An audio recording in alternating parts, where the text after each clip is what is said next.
Assalamualaikum warahmatullahi wabarakatuh. Perkenalkan, nama saya Dea Rahmayani. Saya dari Prodi Pendidikan Fisika Universitas Tanjung Pura Pontianak. Di sini saya akan bercerita mengenai pernikahan adat Cina, Teochew. Cerita ini pernah saya baca di buku Marriage Cultural Dynamic of Tionghoa, Tamam Baloh Dayak, and Melayu Sambas in Kalimantan Barat. Baik teman-teman, jadi Cina Teochew ini merupakan etnis Tionghoa yang ada di Kalimantan Barat. Etnis Tionghoa di Kalimantan Barat ini terbagi menjadi Tionghoa Ke, Tionghoa Teochew, dan Tionghoa Hokkien. Tradisi perkawinan etnis Tionghoa, khususnya di Pontianak, Singkawang, pokoknya di wilayah Kalimantan Barat itu tidak dapat diubah meskipun mereka sudah menganut agama Kristen maupun Katolik. Tradisi pernikahan ini merupakan tradisi yang sangat sakral ya, sehingga sangat membutuhkan banyak peran keluarga besar dan unsur-unsur budaya Tionghoa itu sangat kental. Dalam prosesi pernikahan etnis Tionghoa itu terdapat tahapan khusus. Yang pertama, itu ada pranikah, yaitu persiapan pernikahan perjodohan. Kemudian ada lamaran tunangan. Kemudian ada pernikahan, resepsi, dan pasca nikah. Yang pertama kita masuk ke tahap persiapan dan perjodohan. Biasanya pada tahap ini calon pengantin itu sudah saling kenal dan sudah berpacaran. Tetapi ada juga pernikahannya ditentukan oleh pihak keluarga, teman dekat, ataupun kerabat. Jadi itu mereka dikasih pilihan untuk saling mengenal satu sama lain dari sifat, karakter. Kemudian mereka diberikan pilihan untuk setuju atau tidak dalam melanjutkan prosesi pernikahan. Jika mereka, calon pasangan itu setuju untuk melanjutkan pernikahan, maka mereka akan masuk pada sesi persiapan. Setelah dua belah pihak setuju untuk melanjutkan prosesi pernikahan, maka kedua belah pihak akan memberitahu keluarga masing-masing. Kemudian akan dipilih bunang. Apa itu bunang? Bunang itu adalah orang yang memimpin jalannya acara lamaran, pernikahan. Seperti orang yang menjembatani informasi yang akan disampaikan ke mempelai wanita. Kemudian bunang ini disewa oleh mempelai pria. Pembayaran bunang ini melalui uang tunai yang diberikan dalam amplop merah. Dalam proses pembayarannya, bunang ini dibayar menggunakan kelipatan angka 8 dan 9. Angka 8 dan 9 ini diyakini memberikan angka keberuntungan. Angka 8 itu diyakini adalah angka terus-menerus yang memberikan keabadian. Kemudian yang angka 9 itu dianggap adalah angka kebesaran yang menandakan keagungan. Setelah dipilihnya bunang, kemudian akan pergi ke loyah. Mempelai pria akan mendatangi loya atau dukun untuk meminta persetujuan tanggal, bulan, hari dalam pernikahan mereka. Jadi dukun ini tuh menentukan tanggal pernikahan yang disesuaikan dengan tanggal lahir pengantin, kemudian perbedaan usia. Apakah tanggal ini akan sesuai dengan zodiak dan keberuntungan dari pengantin ini. Jadi penggunaan didatanginya loya itu diyakini adalah untuk menjauhkan segala hal-hal buruk atau sial. Peristiwa sial menurut budaya Tionghoa adalah peristiwa kematian dari keluarga terdekat. Jadi apabila terjadi hal tersebut, maka bisa jadi prosesi pernikahan ini dipercepat atau diperlambat. Apabila dipercepat, maka waktu prosesi pernikahannya akan digelar sebelum 100 hari dari peristiwa kematian. Apabila diundur, maka akan dilaksanakan setelah 3 tahun peristiwa kematian. Yang kedua adalah tahap lamaran dan pertunangan. Jadi tahap ini merupakan tahap utama. Bunang berperan di sini. Bunang berperan sebagai juru bicara dari mempelai pria untuk menyampaikan maksud tujuan mempelai pria kepada keluarga mempelai wanita.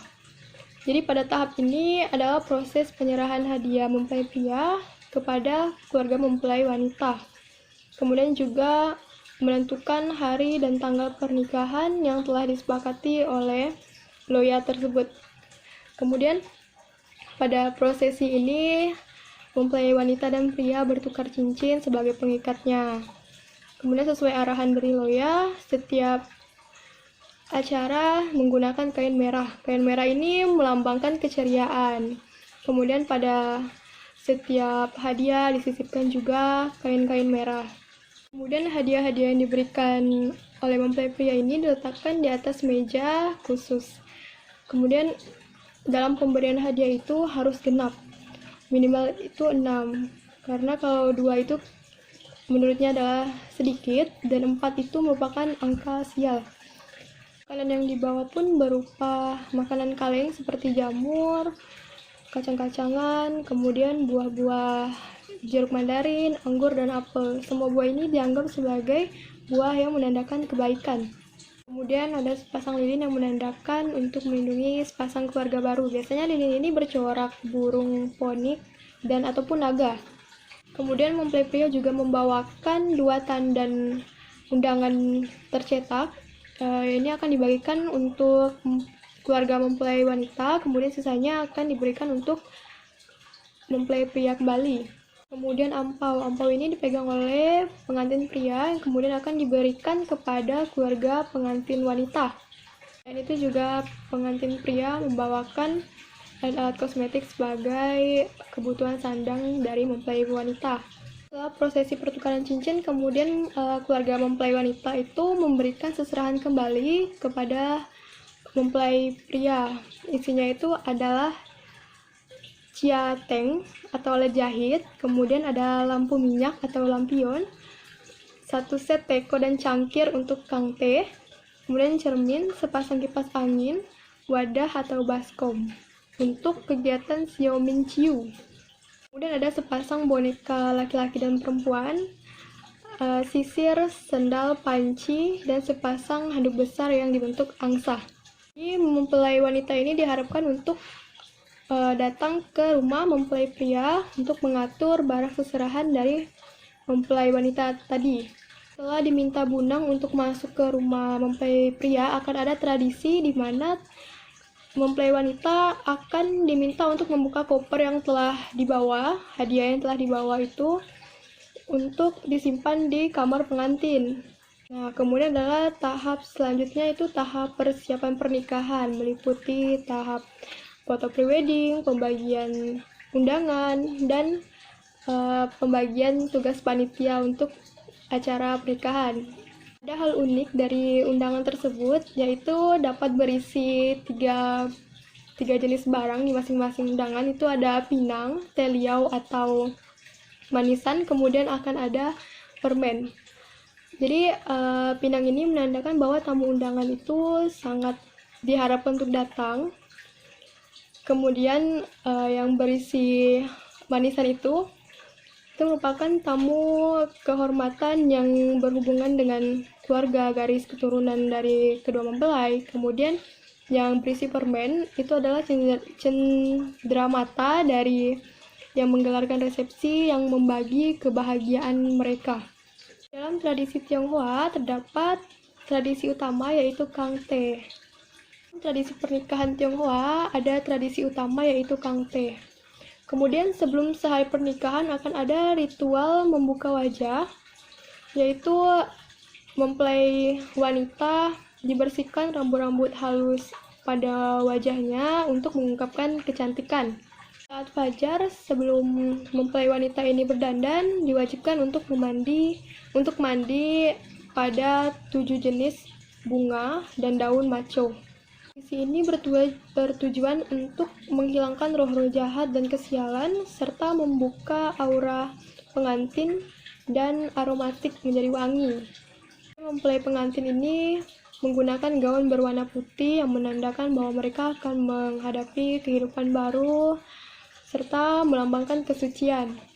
Kemudian pengantin pria ini akan menghidupkan lampu lampion yang diletakkan di sudut kamar pengantin yang menandakan bahwa kehidupan baru mereka dimulai.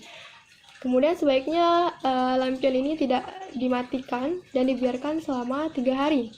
Sama Bunang, mempelai pria akan datang ke rumah mempelai wanita serta membawa ampau dan membagikan ampau kepada mereka yang membukakan pintu mobil sebagai ucapan terima kasih. Selanjutnya, Bunang akan mengajak pria untuk berdoa di 4 arah dan bersujud di depan pintu rumah mempelai wanita. Tujuannya untuk berdoa kepada leluhur. Kemudian setelah itu akan disambut oleh adik dari mempelai wanita, kemudian akan memberi sepasang botol yang diikat oleh pita merah, yang kemudian mempelai pria akan menukarnya dengan bungkusan yang berwarna merah. Memasuki pintu, mempelai pria ini dilarang untuk tersandung di antara lantai luar dan lantai dalam saat memasuki rumah. Setelah memberi penghormatan kepada kedua orang tua mempelai wanita, kemudian mempelai pria ini diarahkan untuk masuk ke dalam kamar mempelai wanita. Dalam kamar mempelai wanita ini, mempelai pria akan melepaskan kain yang menutupi wajah dari mempelai wanita. Kemudian kangte. Kangte ini merupakan tradisi pesta teh, di mana dalam yang berpartisipasi hanya sesepuh saja, seperti kakek, nenek, ibu, bapak, dan bibi-bibi dari kedua calon mempelai pria dan wanita. Setelah kakek dan nenek, kemudian Bunang ini akan memanggil orang tua kedua mempelai, kemudian mempelai wanita dan pria ini akan memberikan teh kepada orang tua. Kemudian akan diberikan ampau sebagai pengganti. Hiasan utama yang harus diberikan orang tua yaitu berupa emas cicak atau lizard. Ini diyakini sebagai tanda keberuntungan. Kangte dibuat, maka Bunang akan meminta mempelai wanita untuk menyiapkan koper yang akan dibawa ke rumah mempelai pria. Koper ini berisi baju, uang, emas, serta tas kecil yang berisi dompet. Tas kecil yang berisi 5 koin yang dibungkus pada kertas merah yang berisi tulisan-tulisan puisi Cina yang baik. Kemudian koper ini akan dibuka oleh mempelai wanita pada saat di rumah mempelai pria. Saat membuka koper, pengantin pria akan membeli kunci pengantin wanita. Kemudian tujuannya adalah setelah membeli kunci koper, pengantin wanita harus menginjak kaki pengantin pria. Itu bertujuan agar pengantin wanita ini dapat dikendalikan oleh pengantin pria. Sesampainya pengantin wanita ke rumah pengantin pria, Bunang mengarahkan untuk berdoa ke 4 arah serta bersujud di depan pintu rumah mempelai pria. Kemudian, mempelai wanita dilarang untuk menendang atau tersandung di pintu rumahnya mempelai pria agar menghindari kesialan. Setelah itu, mempelai wanita ini memberi penghormatan kepada kedua orang tua mempelai pria. Kemudian akan ada prosesi pembukaan koper. Setelah itu akan dilanjutkan prosesi kangte. Prosesinya sama persis, dimulai dari orang tua, kakek, nenek, dan kedua orang tua mempelai pria. Dalam prosesi kangte ini, orang tua mempelai pria diminta untuk mengisi 7 kantong angpau yang bertujuan untuk memberikan kemakmuran dari generasi ke generasi. Setelah itu akan ada perjamuan makan kecil sebelum diadakannya resepsi pernikahan. Selanjutnya adalah resepsi pernikahan. Kebanyakan resepsi pernikahan ini digelar di hotel ya, karena dianggap lebih praktis, kemudian lebih dianggap mewah. Karena semakin banyak makanan yang disajikan, maka menunjukkan status sosial seseorang pasangan yang menikah tersebut. Kemudian tamu akan datang dan mengunjungi meja penyambutan untuk memberikan angpau. kemudian mengisi buku tamu, dan diarahkan untuk menuju tempat jamuan makan. Setelah itu akan ada sesi pemotongan kue yang kemudian akan dilanjutkan dengan pelemparan buket bunga. Siapa yang mendapatkan buket bunga akan diberikan hadiah oleh mempelai pengantin. Kemudian sesi terakhir adalah sesi foto bersama keluarga, teman-teman.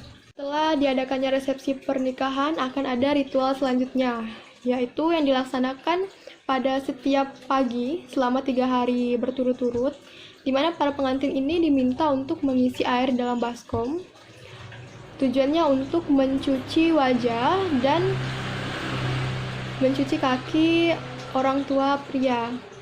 Ini ditunjukkan juga kepada pengantin wanita agar memiliki tanggung jawab serta memiliki rasa mencintai kepada orang tua pria ini.